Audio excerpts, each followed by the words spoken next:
Last week we reflected on disciplining of our body. And when we looked at the Word of God, considering one area of our life that we looked at last Wednesday. And we saw the three bodily needs that we have: the hunger, the thirst, the need to satisfy our hunger and thirst. And we looked at it last Wednesday extensively, looking at the Word of God, what God wants of us. And two other needs that we saw: the need to rest, to sleep, to have sufficient rest for our bodies is as also part of the disciplining of our body. Body needs rest. And when there is no rest, we are sick. When there is excessive of this sleep, it turns out to be sloth in our life, a root sin. And the third is the need to have our bodily requirement of sexual relationship. The need, when it becomes an excessive thing in our life, it becomes a passion, it becomes an addiction, it becomes an evil. And when there is no desire, your body does not look for or does not have any capacity for this, then again our body is sick. It is not normal. We saw last week the root sin, gluttony, which needs to be uprooted from our life, which will help us to discipline our body. And the second part today, I want to take on what St. Paul would lead us into, is our bodily, physical requirement of sex. I want to turn our attention to the book of Genesis, chapter 1, verse 28. God blessed them, and God said to them, "Be fruitful and multiply, and fill the earth and subdue it." Very clear. Genesis 1:28 says, God's purpose of creating man and woman, male, female, He created. And He did not tell them, you look at each other and sit down. Very clear. By just looking at each other, you are not going to be bringing forth the children into this world. You called, blessed them, and God said to them, be fruitful and multiply. Which means you relate with one another. Have a sexual union in your marital relationship. When this takes place outside the marriage, then it becomes wrong, it becomes demonic, it becomes evil, it becomes sinful. But God placed it within the marital relationship between Adam and Eve. It started, and we are called to live in the families. Man and woman are called to be united in holy matrimony and bring forth children in their lives. And this is not a thing to be laughed at, to be grudged, to be rejected, but to be accepted, to be loved. And it is the culmination of a love between a husband and wife. And the very same chapter, verse 31, God saw everything that He had made, and indeed it was very good. So what He has created as the crown of God's creation, the human beings, He gave them this power, the co-creative power of God Himself. Go and multiply, have dominion over the earth, by giving them the power of being a co-creator with God in this beautiful, holy act of marital relation, conjugal relationship, the sexual relationship in which God puts life into the human life in place. And so the primary purpose in bringing in this separation of male, female, called to be united with willingness, with joy, with love, is in order to be partner with God in the creative power of God.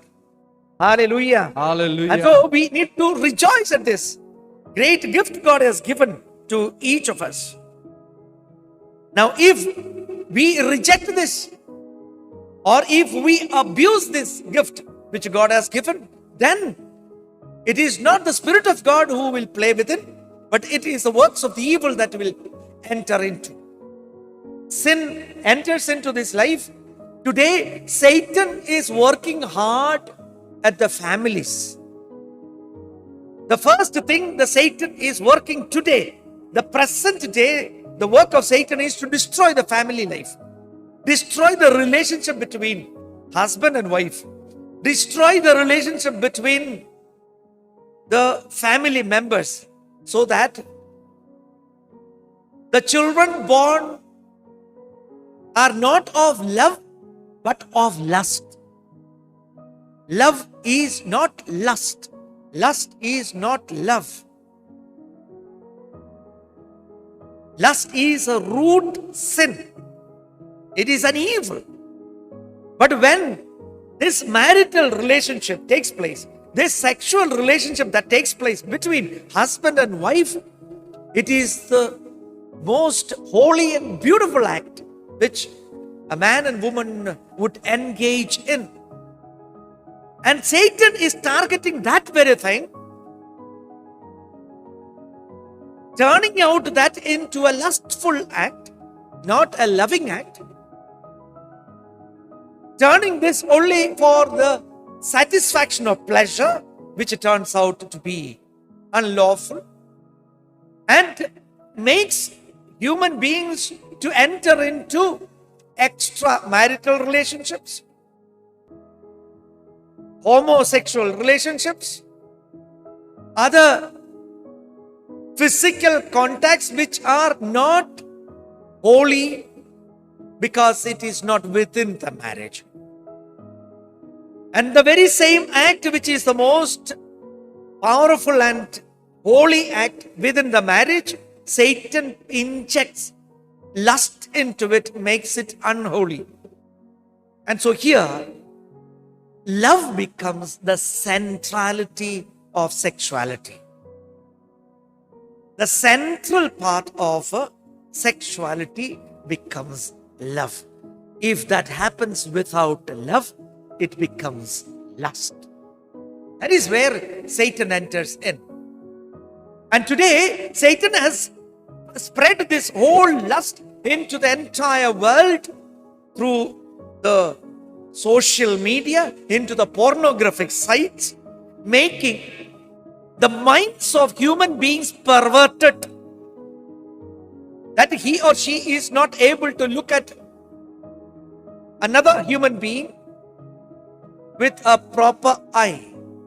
Our looks become so variant. It is like the coronavirus that is taking new shapes, new variants. So today, it has reached a very dreadful variant called the pornography, which makes human body an object of pleasure, which presents to the whole world as something that is most common, that's made most available to the entire human race. And so the Word of God is inviting us today. I would love all of us to turn to the letter of St. Paul to the Romans, chapter 6, verse 14. For sin will have no dominion over you, since you are not under the law, but under the grace. Sin will have no dominion over you when we begin to live according to God's law. But when we break God's law, sin will have mastery over us. And thus, what we do, what we think, the way we behave, the way we speak, the way we relate, it becomes led by the sin and not by the Spirit. And that is where we begin to go wrong. Matthew 5:8, we know one of the most common quotations that we come across. Anyone looks at a woman with a lustful eye already commits adultery with her in his heart. There are two things that are very highly jarring here, that's present or highlighted here. Anyone who looks, the eye becomes a cause of sin and commits adultery in his heart. So it doesn't remain there, it reaches to the heart. Committing adultery in the heart, that means by the very desire, not only the look, also the desire. These two, your eyes and your heart, will turn this into an evil act, which God made for the most beautiful co-creative power which He has shared with human beings. St. Paul again, letter to the Romans, chapter 7, the next chapter. I would love to go through with you few verses. Verse 7 onwards. St. Paul makes, this is part of us. This is the reality. This sexuality is part of our craving. Just like a hunger or thirst, just like the necessity to sleep, body requires. And so, verse 7. What then should we say that the law is sin? By no means. Yet if it had not been for the law, I would not have known sin. I would not have known what it is to covet if the law had not said, you shall not covet. But sin, seizing an opportunity in the commandment, produced in me, listen very carefully, St. Paul making his struggle, making it revealed to us, a mighty, powerful proclaimer of Jesus Christ. He is acknowledging in public what he is going through. It produced in me all kinds of covetousness. If St. Paul has gone through this desire for things, desire for all kinds of evil, desire in the heart, this man who is chosen by God to proclaim His word is acknowledging this. Apart from the law, sin lies dead. I was once alive apart from the law, but when the commandment came, sin revived and I died, and the very commandment that promised life proved to be death to me. That means failures, acknowledging his own failures. This is a public confession of Paul. And not over, look at this. He says, verse 11, for sin, seizing an opportunity in the commandment, deceived me and through it killed. That means I failed. I have sinned. It is being acknowledged by a mighty, powerful apostle of Jesus Christ. And further, did what is good then bring death to me? By no means.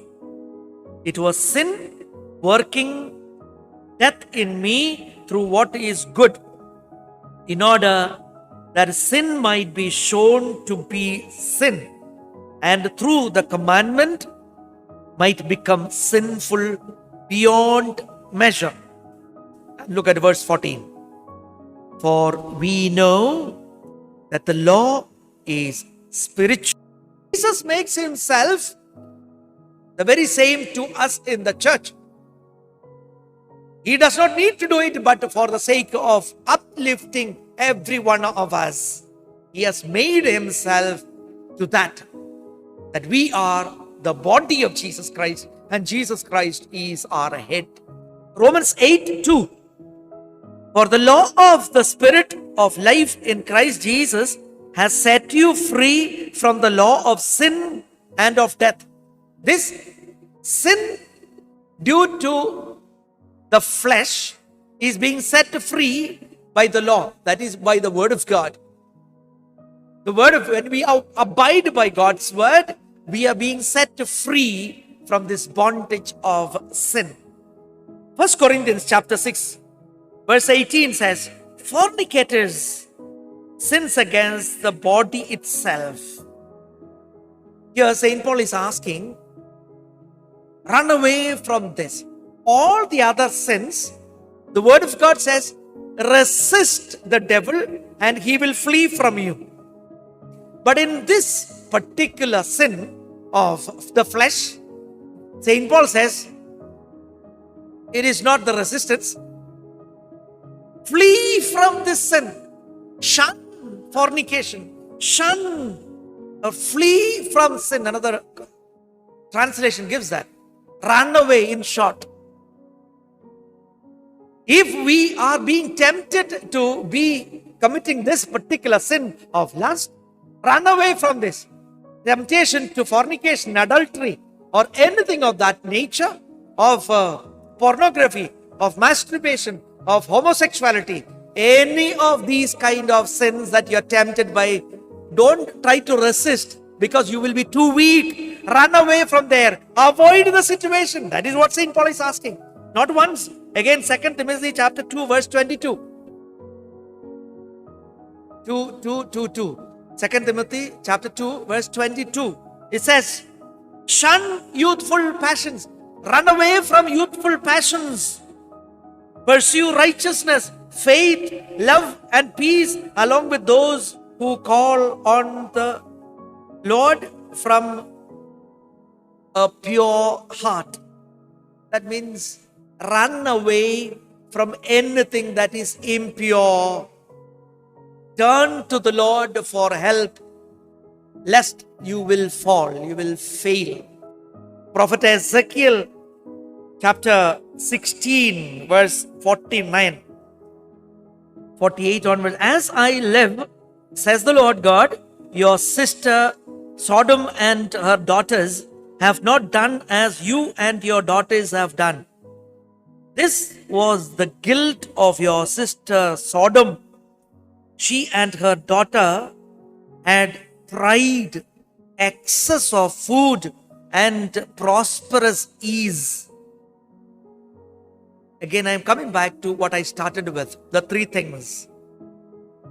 It's talking about, we know the sin of Sodom and Gomorrah, how God punished that whole city, and that the reason is it was led by pride. Anyone with high level of pride, excessive pride, will be a victim of lust. Be sure. Those with so much of an ego, be assured you will be tormented by lust. And so one of the ways of shunning this evil of lust is to humble ourselves, acknowledge before the Lord. Then excess of food, again gluttony, that we talked about last Wednesday. And a prosperous ease, relaxation, sleep, comfort. Again, sloth, which we will take up another day. My dear brothers and sisters, today, the word of God is inviting us. St. Paul very clearly with his own example acknowledged himself as tempted by this vice of lust. And he finally is asking of us Don't resist anymore, but run away from this lust. Change your mind. If pornography is a cause of your evil, shut the machine off. Shut the internet off. If that is causing you to sin. Do not say, I will resist the devil. Lord, help me so that I may not. And I am going with the mobile into my bedroom. And then with it, Lord, help me. I don't want to enter into. I feel guilty. I don't want to see this. And you are opening. You are the most foolish one. Saint Paul says, the word of God says, run away. That means throw it away. Keep it aside. That's the only way. Otherwise, it will overtake you. We implore the Lord today. Jesus, we are given this great gift of sexuality. Thank you, Lord, for making us part of your creative power, which you have given to each of us. As we implore you, Lord, set us free from the wicked vice and demonic vice of lust and all the related evil that is tormenting us, that we may be set free from all evil.